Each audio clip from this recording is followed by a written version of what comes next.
Hi guys, it's Trisha at Antidote, and I want to talk to you about something today that you might find a little bit boring.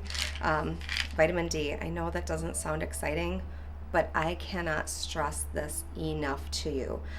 We live in the Midwest, the northern portion of the Midwest. Our sunlight is not quite what we would all love for it to be, so we need to do some supplementation. As many of you heard, there is this little virus that's going around. And although we won't name it, we will say it could make you very, very sick. And they are finding that you are far more likely to become very sick from this little virus that's going around if your vitamin D levels are low. Actually, even more so than age, diabetes, metabolic disorders, things like that. So I really want you to take this very seriously.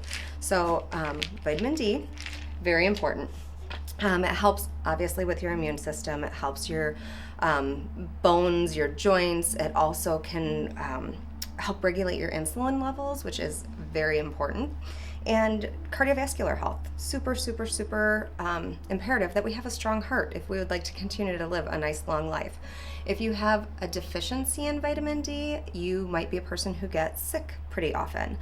Hair loss. I actually was struggling with a lot of hair loss and got my vitamin D levels tested. I was like 34, which is very low, and started really upping my vitamin D, and my hair started growing in again. Hallelujah. Fatigue can be a big issue as well, muscle pain also. So I am a big believer that when you are deficient in a vitamin, that you should do whole foods as your way of increasing your vitamins and minerals. And there are whole foods that help with it, but I really, really, really believe the sunlight is great, but supplementation is imperative. But let's go back to the whole foods for a minute. Foods like fatty fish, unfortunately I'm not a fish person, but it's got to be like anchovies, salmon, things like that.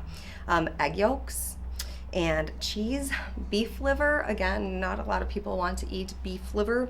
Mushrooms, fortified milk. I'm not a fan of milk for people. I prefer you to do something more like oat milk, coconut milk, things like that.